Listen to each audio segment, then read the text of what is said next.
Today we're talking about a topic that's very tragic, not a very uplifting or positive subject at all. All right, but it is something that's very engaging and kind of staggering to think about. So kind of eye-opening as well. And that, of course, is the Holocaust. So before we get into the Holocaust, I want to give you guys this quote here from Joseph Stalin. You know who this guy is. You know what kind of a person he was, and something he said was that one death is a tragedy and 1 million deaths is a statistic. And by that, of course, he meant that whenever one person in your life dies, you feel that death, and it really is a tragedy to you. But in this class, whenever we talk about the millions of people who have died, when we watch that video about the 70 million people who died in World War II, none of us cried during that because it's just a statistic to us. So whenever we talk about tragedies like this, try to really see it as a tragedy and not just another thing to write down in your notes, but something that really impacted people on a very personal level. Each one of these people in the statistics we talk about were real people just like you, with people they loved and goals for their life just like you have, and their lives were cut short by evil. Before we start talking about the Holocaust in particular, I want to define the word genocide. Genocide is the organized murder of an entire group of innocent people with the goal of destroying that group of people. Not all types of mass killing fall under the definition of genocide. For example, when Christopher Columbus came to the New World, he killed a lot of Native Americans. Was that wrong? Of course, yes, that is conquest, though. That is not genocide. Those terms are different when you're taking over territory, when that's your group, when that's your goal for killing these people, then that is called conquest. Whenever you are killing people with the goal of destroying that entire group of people, extermination, then that is genocide. Kind of like the word terrorism, mass murder is not necessarily the same thing as terrorism. Terrorism is the type of murder with a political or religious agenda behind it. Whereas things like school shootings, that's just senseless mass murder. So whenever we talk about murder, whenever we talk about death, it's important to get the terms correct. So genocide is the organized murder of an entire group of innocent people with the goal of destroying that entire group of people. Another term for genocide is ethnic cleansing. People who have advocated for genocide in the past have called it this term often because it sounds a little more positive. And sadly, the 20th century saw more genocide than the world has ever seen. It was by far the most violent century of all time, far more violent than any century beforehand, and far more violent than the 21st century so far. Today is a lot more peaceful than the 1900s were. So many people had their lives cut short in the 20th century for a variety of reasons. Here are some of the genocides that took place in the 20th century. In the 1910s was the Armenian genocide. We talked about this when we talked about World War I. 1.5 million Armenians were killed by the Ottoman Turks simply for being Christian. You can look back in your World War I notes to find out a little bit more about that. In the 1930s, about 7 million Ukrainians were starved to death by Stalin because they wanted independence from communist Russia. They did not want to hand over their farmland to Stalin to make them collective farms. And remember us talking about how Stalin, since he controlled the food supply, denied them food. And the best approximation is about 7 million Ukrainians died in Stalin's purges. In the 1930s, 300,000 Chinese civilians were killed by Japanese soldiers simply for being Chinese. That was the rape of Nanking. We talked about that earlier this unit. In the 1970s, 2 million Cambodians were killed by a guy named Pol Pot simply for not being communist, for resisting his communist rule of Cambodia. And as recently as the 1990s, in 1994, 800,000 Rwandans from the African country of Rwanda, they were killed for being in a different tribe than their murderers. The tribes were called the Hutus and the Tutsis, and 800,000 were killed by machetes. So genocide is something that has happened as recently as the 1990s. It's a tragic thing, one of the worst things in all of human history. But the most famous, and some say the worst genocide in all of world history, was the Holocaust. And the Holocaust all started on the evening of November 9th and 10th of 1938, something called Kristallnacht, which is German for the Night of Broken Glass. This was when Nazi troops attacked and destroyed thousands of Jewish homes, Jewish owned stores, businesses, and synagogues. This was a form of persecution. About 100 people were killed in this ransacking of Jewish neighborhoods, and the 100 deaths that resulted from this are counted as the first deaths of the Holocaust. This is when the Nazi persecution of the Jews actually started to cause death instead of only suffering. And so this is seen as the beginning of the Holocaust. The Holocaust would last all the way until 1945, so about 7 years. Adolf Hitler called his plan the final solution to the Jewish question. He saw the presence of Jews in Germany and even in the world as a problem, and his extermination of the Jews was his final solution, is what he called it. Tried to make it sound positive when really it was pure genocide. And his goal with his final solution was to destroy the Jewish race, to exterminate every single Jewish person, and to provide what he called Lebensraum, which is German for living space. He wanted to provide living space for the Aryan race, since he said the Jews were taking up the Aryans' living space, taking up their jobs and their money, and really ruining their society. This is according to Hitler. It is not based in fact. Now, this was genocide of people that the Nazis considered inferior, mostly Jews, but not just Jews. Now, Hitler hated certain groups of people so much that he actually redirected troops and supplies from Russia, from France, from other places that his army was fighting to carry out this genocide during the war. Now, if he cared most about the war instead of exterminating these groups, he would have waited till after the war, or maybe used these people as workers instead of killing them. But no, he hated them so much that he was willing to redirect supplies and troops from the front to kill these people.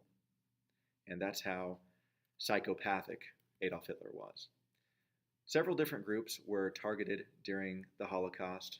Gypsies, known as Roma, homosexuals in a small number were targeted. People with disabilities, about 500,000 people with disabilities were killed because Hitler said he wanted to further advance evolution by getting rid of the unfit among us. And then most of all, Jews. Jews were killed by the millions. And Hitler also targeted people from countries like Poland, places that he considered to be ethnically inferior. So some people, even if they did not fall into the categories of gypsies or homosexual or Catholic or disabled or Jewish, he might kill them as well, might exterminate them as well, simply because they lived in places that he considered to be ethnically inferior to Germany, places like Poland. And he called these people undesirables. They were rounded up, they were put onto trains just like cattle, and they were shipped off to concentration camps. If they were not shot right there in the street by mobile armies, then they were rounded up like cattle onto trains and shipped to concentration camps.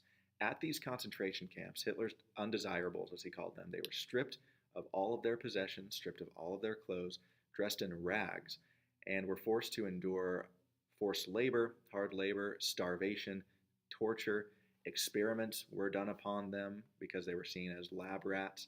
And if you look at this picture, you see the kind of suffering that these people went through at the hands of the Nazis in their concentration camps. If you look at them, they don't have any shoes on. They don't have any clothes except for these rags that they are wearing, basically burlap sacks. Their heads are shaved, their beards are shaved, seen as a form of humiliation. And as you see with their bodies, they have no fat, no muscle on them because they were starved. A lot of them were starved to death. And frequently, they would be executed as well in large groups, either by shooting or by poison gas. The gas chambers were the most common way that Hitler and the Nazis chose to exterminate the Jews. Some historians say this might be because Hitler knew how painful it was to be gassed, since he was gassed at the front in World War I, and that's why he wanted to kill people in that way. Now, gas chambers were closed-off rooms, and Jews were often forced into these areas. The Nazis would say, okay, take off your clothes, it's time to take a shower, and they would be forced into this room that they thought they were going to be taking a shower in. The door would be closed, locked, the lights would go out, and then poison gas would flow into the room and would kill hundreds of people at once in just a couple of minutes. A terrible, terrible way to die, and millions were killed in this way over the course of the Holocaust. Here's another just chilling photograph here. There are hundreds and hundreds of these types of photos you can see to really open your eyes to how awful the conditions were in the concentration camps. You see these people are living in a chicken coop, basically. These quarters are about the size that you would give chickens on a farm. Their pillows are their bowls that they would be fed through, what little the Nazis would allow them to eat, basically stripped of all their clothes and starved to death. Just awful conditions they would be forced to live in. Here is one ring of a Jewish victim of the Holocaust. Whenever you were taken into concentration camps, all of your possessions would be taken away from you, especially your valuable possessions would be divvied up among the Nazi soldiers, and people would take rings, especially. They would rip out golden teeth. If you had that, anything valuable they would take away from you. This is one actual wedding ring that was taken from a victim of the Holocaust. You can tell it's a wedding ring because of the heart on it, and you could tell it was a Jew it was taken from because of the Hebrew writing, the inscription on the inside of the ring. Now, this person, this individual, remember we said we're not going to view them as statistics. This person had a wife, he may have had kids, and he probably had a career. He had a whole family, and his life was taken away from him. It was cut short brutally by the Nazis, and all that's left of his legacy is this ring. Now, I want you to take a look at this picture right here. It was not just one ring here, but now you see thousands upon thousands. For me, this really kind of puts into perspective just how many individuals, not just numbers here, but individuals, people, were killed, were brutally taken away from their lives and slaughtered at the hands of the Nazis. When the Allies were marching into Europe after D-Day, they started to find these camps, and they had no idea what these places were. They had never seen anything like this before, had no idea that they existed, and were absolutely horrified whenever they saw it. After you finish your notes here, we're going to be watching a scene from the miniseries Band of Brothers, very well-made miniseries, and in this scene, we're going to watch them as they find this group of American soldiers find a concentration camp and really understand what this is and have never seen it before, right? So this is what it was like, and we're going to watch that after we get through with our notes here. Now, this happened for years before the Allies invaded, and the reason why the Allies didn't get involved sooner, you might say, well, why did we have these neutrality acts for so long? Why did we kind of ease into this war if this kind of stuff was going on? Well, as I said, the Allies did not know this was going on until Patton and Eisenhower and others started to find these concentration camps as they liberated Europe city after city after D-Day. Now, the Holocaust was hidden even from most Germans as well. Now, most Germans knew that, yeah, there were these places where the Jews were taken, but they thought they were kind of like internment camps, just like the Americans did with the Japanese Americans. But no, they were not just internment camps. People were being tortured, starved, forced hard labor, and killed at these camps. They were extermination camps, and most Germans did not even realize this. Even some who lived just a mile or two away from concentration camps did not even know this mass murder was going on there. So in order to make sure that this never ever happened again in Europe, the Americans who found these camps, they made the residents of these towns nearby, they made them take a tour of these camps and just see all these horrific things that had gone on there right under their noses. And they didn't do anything about it because they were blinded to it. They were ignorant of what was going on there. And there's actual video of German citizens going into these camps, kind of laughing, having a good time, being like, oh, we're going to go see these internment camps. And then whenever they're coming out, they're just bawling. They're just in tears because they didn't realize what type of a horrible concentration camp this was and what they had basically let happen because they did not take the time to find out what was going on there. And there were hundreds, literally hundreds of these death camps all over the Nazi Empire. As you see on that map there, all of those yellow dots are different concentration camps. Some were larger than others. You see the larger yellow dots were the ones where you had sometimes hundreds of thousands or even over 1 million in places like Auschwitz. The two largest facilities were Treblinka and Auschwitz, which is in modern-day Poland. And at Auschwitz in particular, 1 million people were killed, right? About 10% of all of the victims of the Holocaust were killed at that one camp of Auschwitz. Here's Auschwitz itself. It's preserved today. You can go visit there in Poland. As you see in the picture on the right, they were taken in on that train track, went in there, and you see on the left kind of how it was on the inside. You had the barbed wire, so you could not escape. One individual victim of the Holocaust I want to talk about is Anne Frank. You probably heard the name before. Maybe you've read the book. It's an excellent book. I'd recommend you read it. And Anne Frank was a real person. She was a 14-year-old Jewish girl from the Netherlands who actually didn't become famous until after her death. And the reason she became famous is because during the Holocaust, during her suffering, she kept a diary.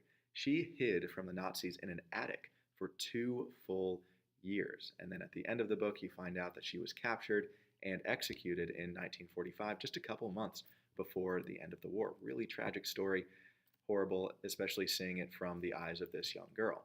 So during the 2 years she spent in hiding from the Nazis, as I said, she wrote this diary, and after her death, The Diary of a Young Girl by Anne Frank was published, and it is one of the most famous and well-read books in the entire world. Really kind of gives a face to the victims of the Holocaust and really shows the intimate details, really, the personalities of the people, the lives themselves that were cut short, instead of just seeing the number of how many people did die in the Holocaust. Okay, so that number allegedly is about 11 million. That's the best guess that we have. 6 million of them were Jews, and then depending on how many of the other deaths the Nazis caused you include, the number most historians, including myself, agree upon is 11 million. 11 million people total were killed during the Holocaust, over half of which were Jews. Now, because of the suffering that the Jews went through during the Holocaust, the nation of Israel was established by the United Nations in 1948 to kind of give those of Jewish heritage a homeland away from Europe, because most of them wanted to leave Germany and Poland and Russia after all that they had suffered there over the past 7 years. And therefore, the UN created the nation of Israel, which is still around today, one of America's closest allies. All right, so I hope you learned something here. Like I said, it's not a fun topic. It's certainly not an exciting topic, but it is certainly very interesting and eye-opening, and it's important to know about this to make sure something like this never happens again.